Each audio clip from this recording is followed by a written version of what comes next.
IVM.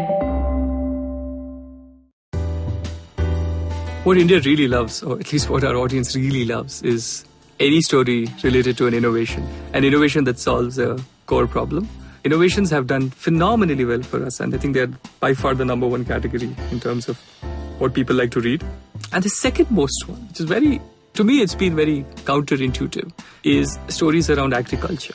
Because keep in mind that we're largely read by urban India. Right? They love agriculture-related news. So you're talking about how to do terrace farming, or you're talking about how to really kind of quit your corporate job and go back and build a profitable agri model or a farming model.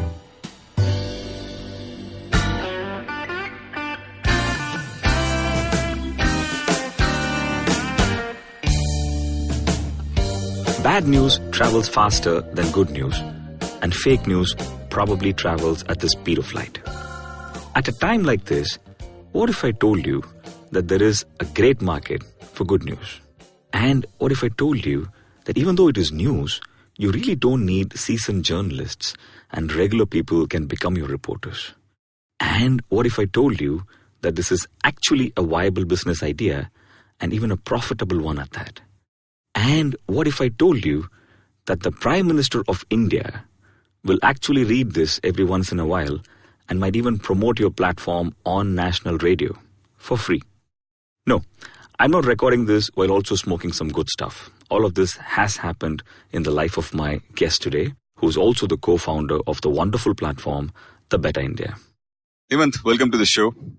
I want to start off by asking you, at what point in your life did you realize that happy news, good news, is also a good business model? And how did you get there? How did this story start, and how did you get there? So the idea of bringing positive news to the world never started with the idea of could there be a business model around this. It really started with more of a personal quest to read what's working in the country, because in general, the spectrum of content that's been available to us as ordinary citizens has largely been focused on what's broken in the country, right? Which is also an important aspect, which society needs to know what's broken. Only then you can go fix it.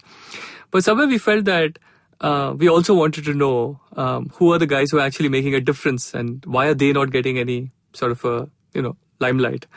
So we started The Better India more from that perspective. Let us at least start chronicling, only for our personal reference, all the initiatives, all the innovations, all the change makers on a personal sort of a diary, right? And back then, blogging had just started. So we said, hey, why not just use a digital sort of a diary? Which year are you talking about? This is way back in 2008. It actually just struck us both, my co-founder and wife, Anuradha, and I, we would start our morning with a cup of tea and a newspaper, and really reading the newspaper every morning, waking up to all that despair was kind of, we just felt that, hey, we should probably try and see if there's something else better to read. And we didn't find anything. So we said, okay, at least let's start chronicling this on our blog. And so at this point, just for the audience's benefit, you're a typical entrepreneur out of Bangalore, probably trying to explore something in the e-commerce space. That's the live stage you were in at this point. No, so I wasn't even I hadn't started anything back then in 2008. I was a typical Bangalore software engineer profile, right? And had gone to B school. So I was working in a startup. Yes, I was working in the space of social media and travel and mobile commerce and all of that stuff. So I had no inkling towards media, and there was the only closest thing to media I'd done is probably written some blogs. Right? So I had nothing of that sort. It was more of a personal passion to say, hey, people need to know about these stories. We felt strongly that we needed to know, and hence we believed that there would be enough number of people out there like us who would want to know. So that's really where it started from.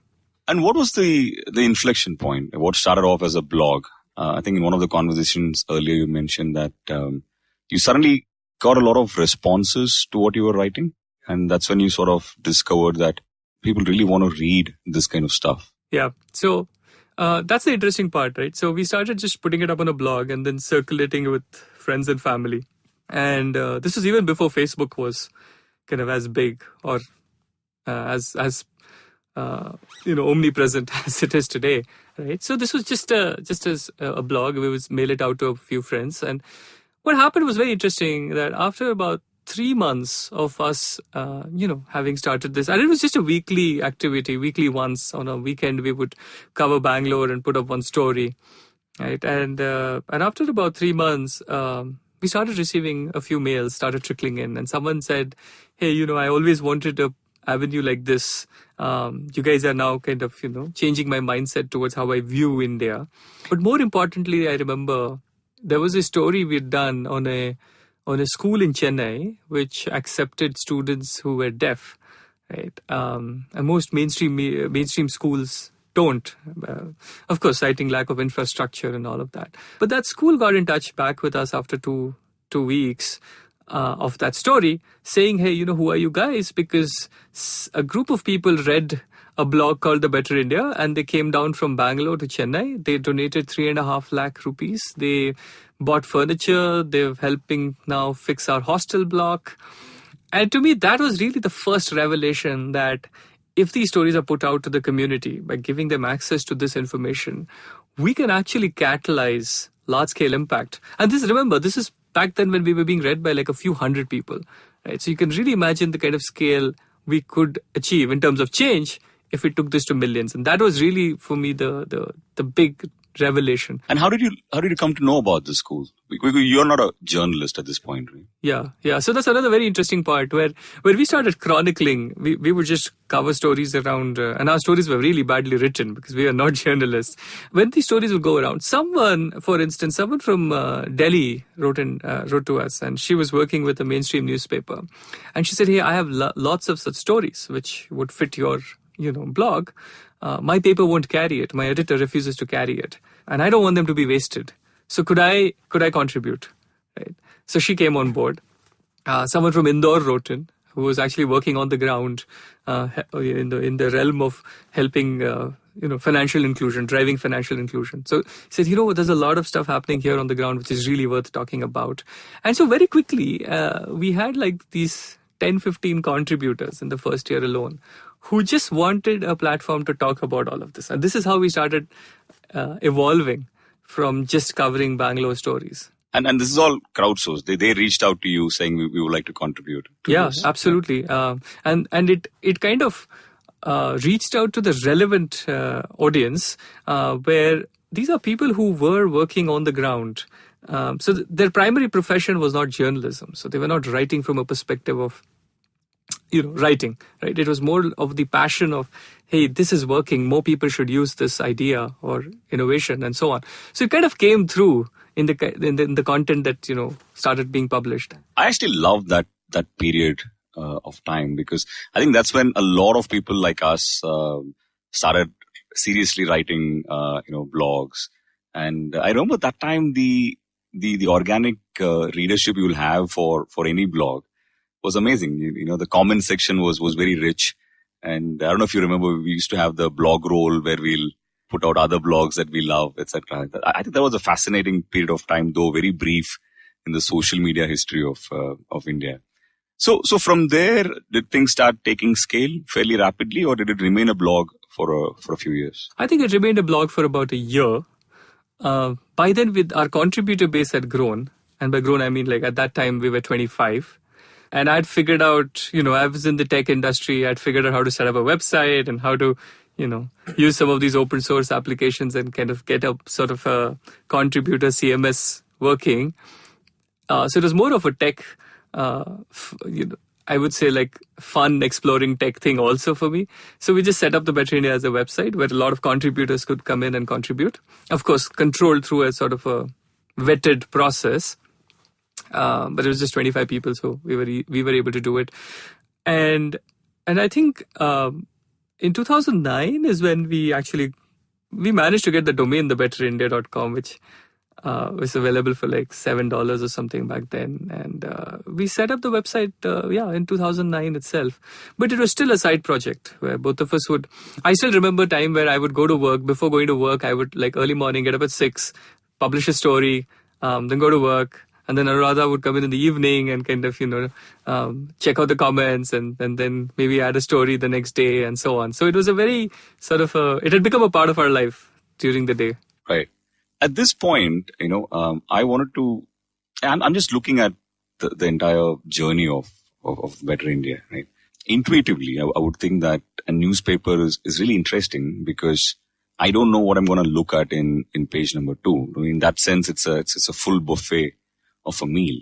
And your model is entirely taking just the dessert out and making a meal of that. Someone comes to the restaurant just for that, right? In a way, it's a dessert store. Did your audience for this keep increasing continuously? And at any point in time, did you realize that this can now go to the next level? So we saw consistent growth in people coming and reading us, right? So our audience numbers kept growing month on month and year on year. And it's been year on year for the last 10 years now. I think 2 factors really contributed to this. And one of them is the consistency of the content that we put out. So we started with a very, very focused approach where we started mostly focusing on NGOs, self-help groups and all of that. We started with that. That was our core. And then we expanded into innovations. And then we expanded into arts and culture. And then we moved to history. And then we moved to sports. But all with the flavor of the Better India, right? And then we started a lot of other kinds of formats of content and all of that. What ended up happening there is that all different layers of content, as in when we added, we attracted more and more different kinds of audiences. But all of them were seeking the good stuff in that particular domain, right? Which led to this whole growth. The second thing, Karthik, is that I think in general, the trend of a reader moved away from having one entire publication and reading it from end to end to actually picking and choosing what they want to read. So today, a person would read a business magazine, the cover story, would read a sports piece in a sports magazine, would read a startup story in one of the startup magazines, and would read the Better India, right? We were just discussing this in a different show the other days. I think what happened to music per se, where we used to buy albums together, and what Apple did to that industry, in a way is what has happened to news, isn't it? So now I'm following a story. My loyalty is to a story and not necessarily to a publication, right? Yeah, what you were saying. So what that ended up doing is that the Better India became one of the menu items, so to speak, in the meal of people, right? And so we kind of started appearing in the spectrum of content that people were reading and slowly started, rising up in that field. And I think since we were one of the early movers and consistently doing what we set out to do, we kind of managed to capture that space in the country's content spectrum. So this, what started off for you as contributing journalists, so to say, right? Is that still the case, or do you now have people who go out there and they're looking for stories like typically journalists do?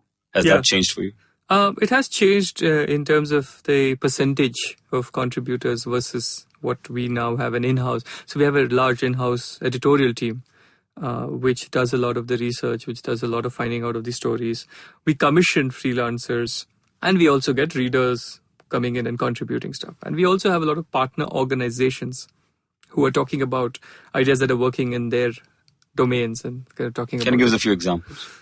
So, for instance, we had Teach for India talking about classroom interventions that are working. We've had Doctors Without Borders talking about, Indian doctors talking about the challenges they face and how they're able to kind of overcome those. We've had Pratham Books writing about the field of regional books and how that is transforming, right? How are they aiming to transform people's reading and literacy levels and all of that? So like this, we have a lot of organizations who have been working with us regularly. But while that also happened, the reader network grew significantly large. So now you have people sending in messages saying, hey, this is happening in my neighborhood. This is what my community members have done. Here's what we're doing. And so that becomes suddenly this influx of content coming from everywhere, right? Your readers, your partners, and our editorial team. So let's go back to where we left the story. At this point, you registered the URL we are talking, 2010-ish? Yeah, Just to put this in perspective, I think this is also the year when Facebook opened its office in India. correct. So we're talking about 10 million people on Facebook at this point. Yeah. And Twitter is barely a fraction of that. So talk to us about this story. What happened after that? So 2010, we've got the website going. We're continuing to put out stories. We're starting to see some traction. At the same time, my career was kind of moving along from a startup to another startup. I specialized in product management, so working with tech teams to build consumer internet products. Right? So a lot of that was going on in parallel, but the better idea was it was a thing that we both kept alive purely because of the kind of feedback we were getting every other week, saying, "Hey, this changed my life. This is how I managed to contribute." Again, another story which happened was we wrote about a photography club run by visually impaired people. And 2 to 3 weeks after that, a visually impaired girl got in touch. And she said, "You've completely transformed my life." Because I always wanted to do photography, and all my circle of friends and family would say, "What a ridiculous idea, because you're visually impaired." Right? And we had managed to change someone's life again. So this was what just kept us going without any sort of a target metric in mind or anything. We were just saying, hey, we need to do this because it is making a difference, right? So it became more of a project which we were doing out of wanting to make a change. And that kind of just continued right up till 2012, when Anuradha quit what she was doing, because this had kind of started ballooning up, and it was really difficult for us to do it at 1 hour in the morning and 1 hour in the night. So we took a leap of faith, I would say, against a lot of, I would say, social opposition. Right. Considering we were both engineers, we both went to B schools, our peer groups were on a very upward trajectory of careers and all of that. And here we were cutting off one source of income and working on what was then still considered just a blog, But 2012 is when we so Anuradha decided to quit full time and build the whole content engine, while I continue to bring the money on the table. And in 2013, I would say roughly about 2014, by mid-2013, I also quit. I finished whatever startups I was working with. And we ran this for a year and a half with both of us having virtually no income, really just kind of depleting our savings. But we were very, very convinced that if this kind of scales up, we would drive a lot of change. And revenue models and all of that, I always felt could be figured out. If you build something of value, you can figure out how to monetize it. But if it's something that doesn't have any value amongst your so-called customers, then it's going to be really hard. And all the feedback that we were getting convinced us over and over again that we're building something of some tremendous value, at least for that audience. But tell me, it's two different things, right? One is you're doing this because it's the right thing to do. And somewhere you feel morally satisfied, conscientiously satisfied that you're doing this. It's good for the good for the nation. And of course, on the other side of it is this can potentially become a business, right? This can be bigger than what I'm doing right now. And I'm assuming when someone like you makes that decision to take this up full time, somewhere you're crossing from A to B, right? In your case, at this point, were you feeling that way, that this can actually be a business? Yeah. We were starting to see some early signs that this could potentially be a business. We were starting to see how digital media was on the rise. And we felt that, hey, it would be the ideal thing if you get to work on something which pays you money and at the same time is bringing about a change the way you wanted it to bring about a change. Yeah. So we said, this is actually an opportunity we should really, really go after. Because if we hadn't done that time, I don't think we would have been able to start it any time later again, So that time, I think our conviction levels were really high. Now when I look at it, it kind of does seem like probably a little juvenile to be so convinced about the idea. But thankfully, things worked out eventually. But yeah, we did feel that we could make a business out of this. And we were very particular that we make a business out of it. We did not want to build an initiative which runs on donations and grants. And then the idea is at the mercy of, who your donor is, right? We wanted to make it a self-sustaining business so that tomorrow, even if, the founders are not around, this is an idea which can run on its own. It has enough traction. Was there a Is there a global precedent to this? What is the better India of the world? There wasn't any. And this is the question I always got asked when I approached anybody for an investment, saying, but hey, there is no precedence. Right? So there wasn't any. In fact, I think we're the only one who started. So there was a precedence in terms of someone starting a positive news focused site, for instance, right?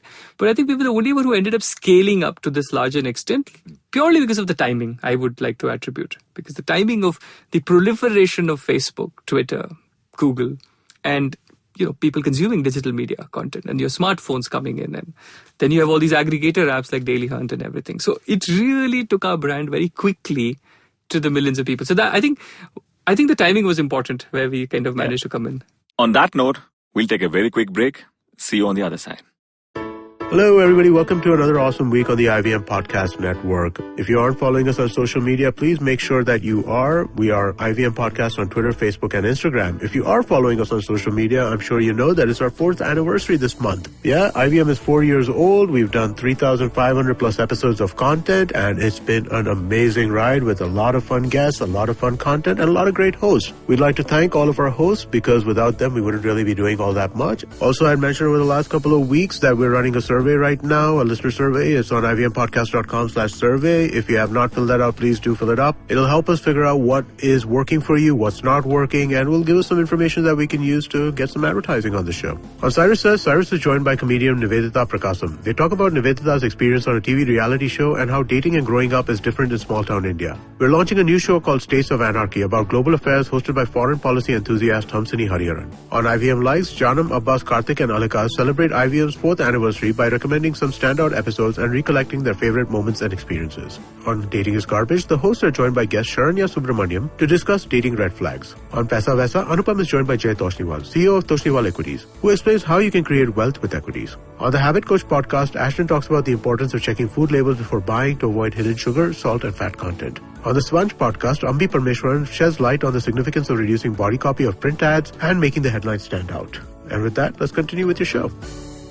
Welcome back. We're speaking to Dhimant, who's the founder of The Better India. I think your growth story from 2011 onwards to the explosion, just to continue the chronicling that we're doing at this point, Facebook is, 60, 70 million. And then the next 3 years, it'll probably be 5x of that, right? Or 5 years, will be 5x of that. And that's a wonderful place to be.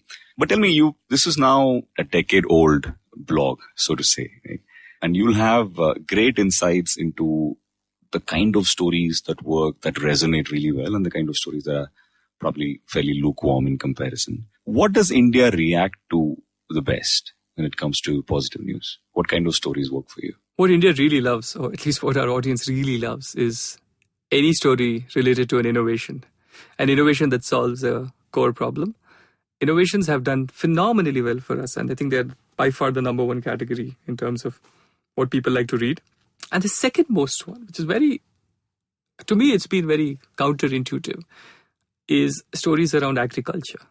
Because keep in mind that we're largely read by urban India, right? People who are digitally savvy, and they love agriculture-related news. So you're talking about how to do terrace farming, or you're talking about how to really kind of quit your corporate job and go back and build a profitable agri model or a farming model. Or there are startups, when we write about startups who are doing like a farm to door sort of supply chain optimization, phenomenal traction, right? So agriculture is our like second most read thing. And then of course, the third one is the change makers. People who come in from adverse backgrounds and are able to kind of achieve a lot more than what, people in urban settings have been able to achieve, is looked at with a lot of admiration. That's fascinating. I wouldn't have intuitively guessed this as a pecking order, right? I would have probably thought something that's warm and fuzzy will probably be right up there.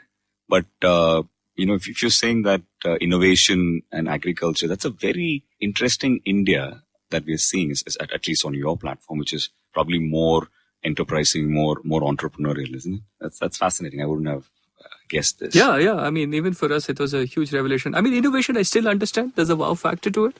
But I think there are hundreds of thousands of people who want to look at agriculture as a profession. And I'm talking about current India, right? This is the pecking order for the last year, for instance.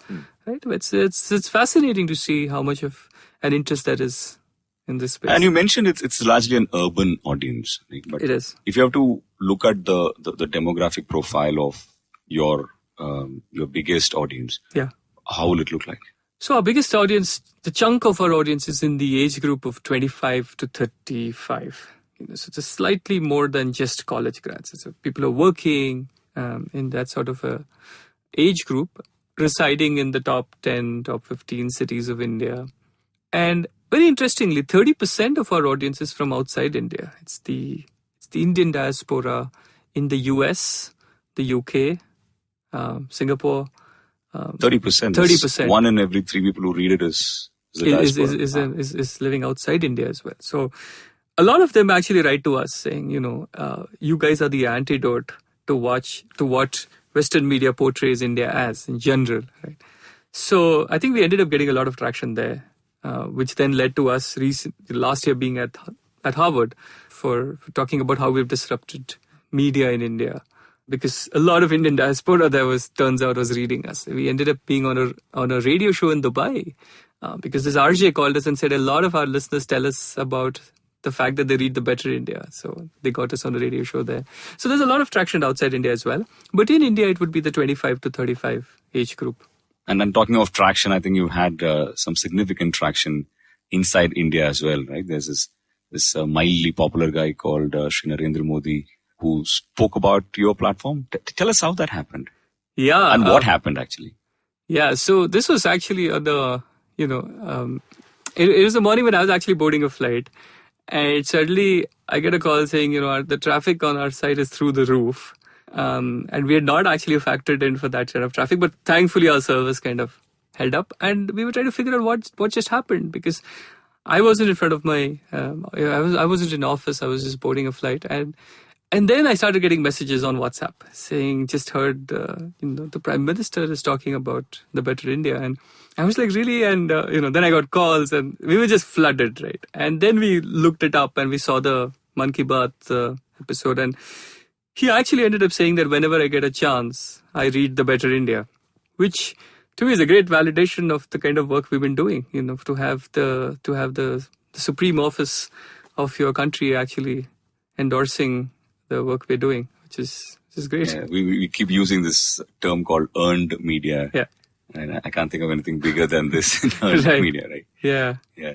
But going back to your audience, Dhimant, see, one of the things that, we've often spoken about is the English-speaking audience who are on digital in India is probably roughly about 100 to 125 million people, right? And we've saturated that many years back, like half a decade back.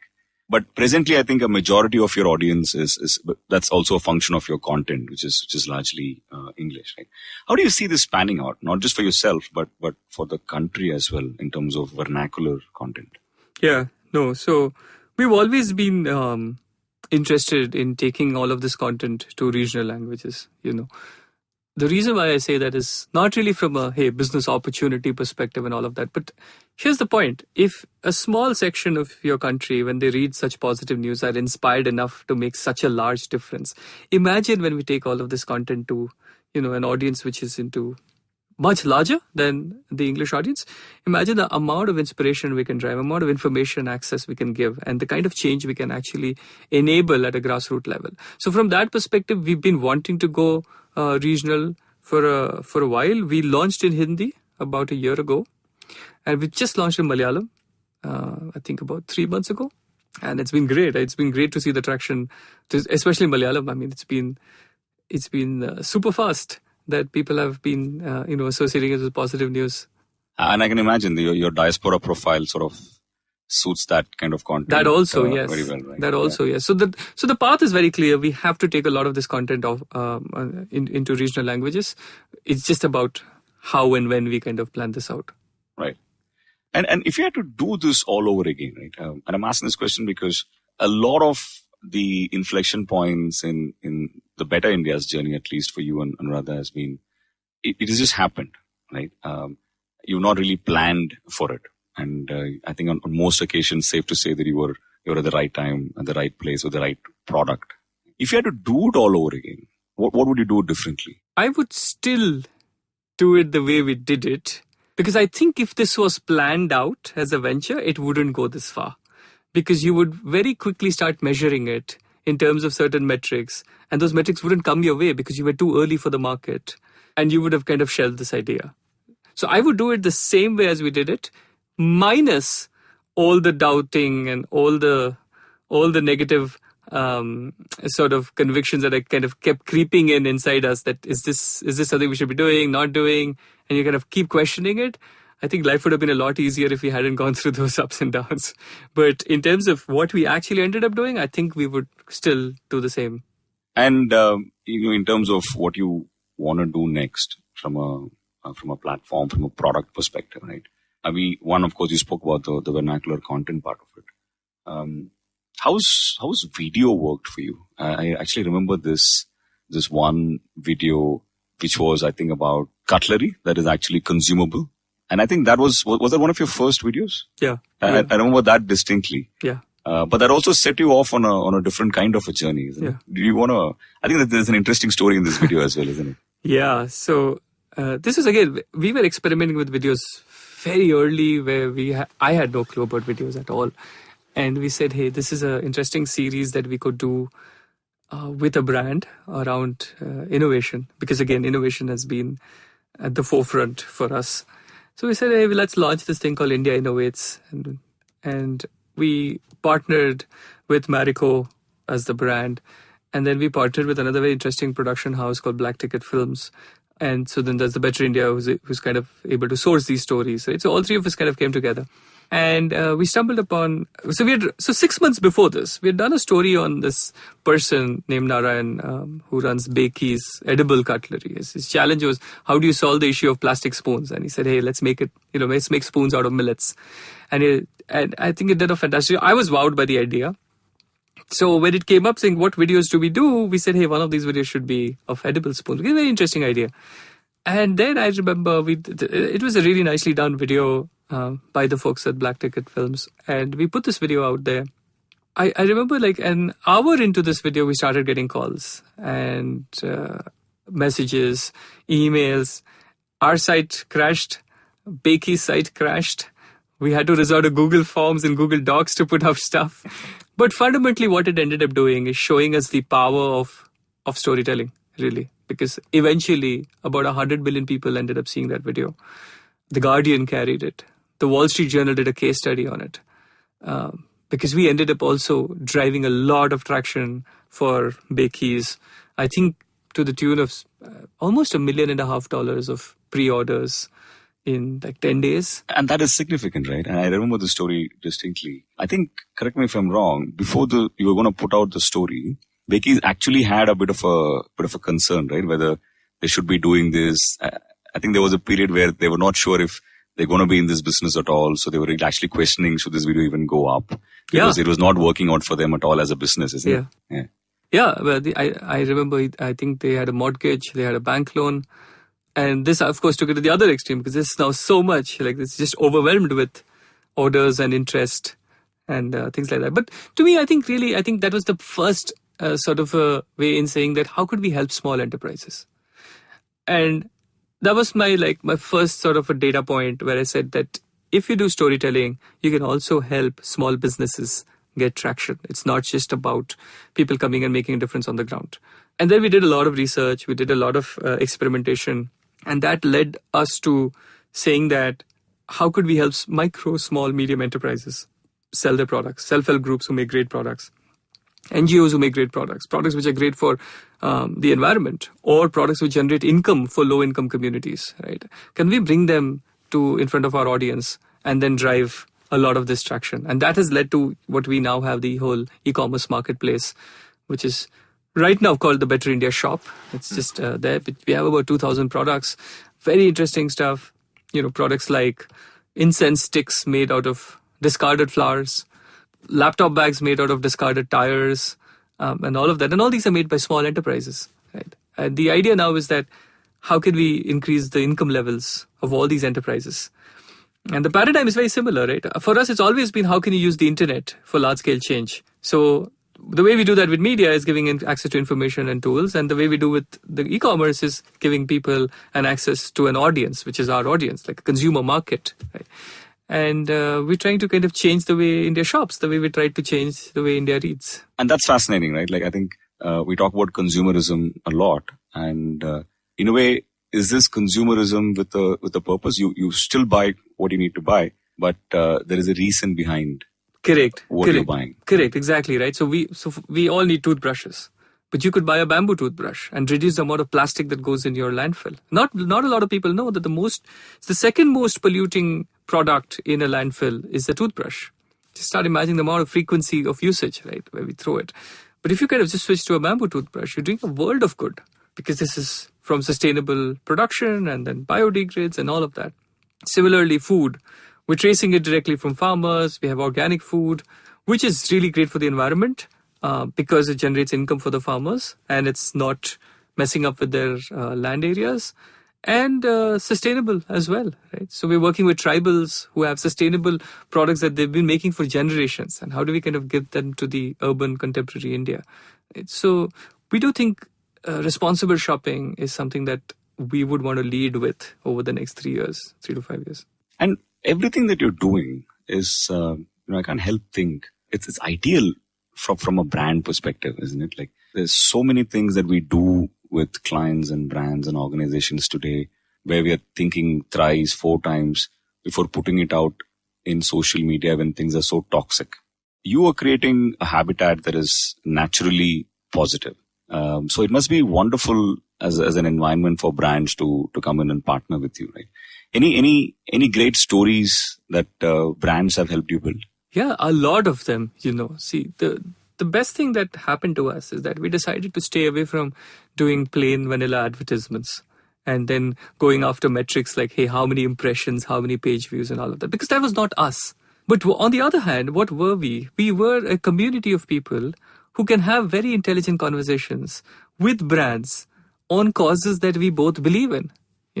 So we decided with this model that we would only partner with brands if they want to talk about stuff that we also strongly believe in, that our audience also wants to go deeper into.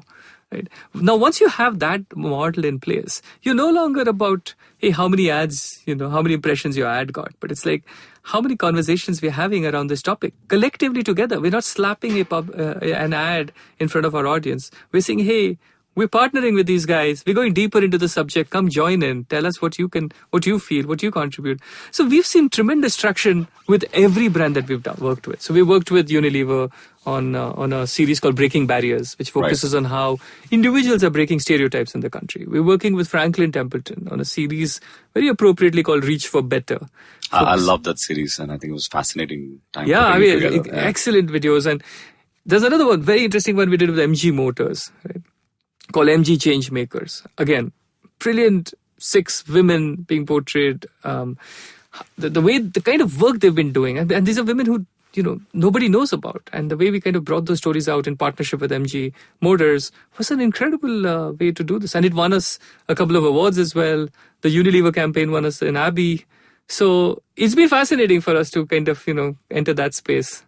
And I know, Dhimant, stepping away from the Better India story to something more relevant to this setting, you're also a voracious consumer of podcasts. So I want to sort of close the show by asking you, what are some of the cool stuff you're listening to?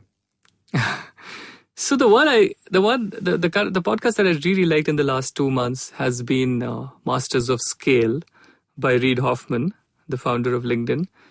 The reason why I like it is that every episode he gets one entrepreneur who's managed to scale his business from zero to real massive growth, right? I think in one of the shows, even Mark Zuckerberg appears and talks about the strategies and growth and the pitfalls and all of that. And I closely resonate with that series because it actually journeys through the entire life of a startup, right? All the challenges you face, how do you really tackle them and all of this. So I've loved Masters of Scale. I really liked Serial, the podcast, about 3 years ago when it came out. I think that got me interested in podcasts for the first time ever. Yeah. And I also listen to the BBC's Business Daily. Right. That comes in every day. It's a 15-minute podcast, which has more of a global, it gives you a global perspective of what's really happening in the world. You tend to kind of lose out on that. And yeah. And where do you listen to podcasts? What's your point of consumption? So I have two apps. One is the Apple Podcast app, and Okay. the other is the Podcast Addict or Castbox. I mean, there are many apps which I have actually for podcasts. Right, but And- do and you listen to them during commute or So when I you listen? largely listen to them when I'm running. So, Wow. Yeah. So when I'm running, I just kind of put on an episode, and by the time you finish listening to an episode which is an hour long, you realize you ended up running 10 kilometers. So That's fascinating. I usually hate listening to anything, while running. I never really tried podcasts. yeah, it's so I've tried. I started running with music first, and of course that's great. And then I realized, hey, could I be a little more efficient in that 1 hour? And then I started with podcasts. I actually started even before podcast. Started with Audible, with reading an audiobook, and in over 3 or 4 runs, I managed to finish one book. And Wow. to me, I was like, wow, this is great, right? And then I stumbled upon podcasts, and now I think it sort of distracts me away from the pain and the exhaustion of running long distance. So it ends up kind of, you end up running along more while you're listening to someone talking to you and explaining stuff to you. I would imagine. Right. Wonderful. Fascinating. Hey, this has been fascinating. Thank you so much for your time. We wish you and the Better India all the very best and hope to see you soon. Great. Thanks a lot, Karthik. I think this is a pleasure. Thank you. Cheers. So that was our show. If you like this podcast, don't forget to check out other interesting podcasts on the IVM network. You can listen to us on the IVM Podcast app or ivmpodcasts.com. You can also follow us on our social media. We are at IVM Podcasts on Twitter and Instagram. And if you want to reach out to me, I am _Karthik. That's Karthik with an H on Twitter. And filter_coffee. That's coffee with a K on Instagram.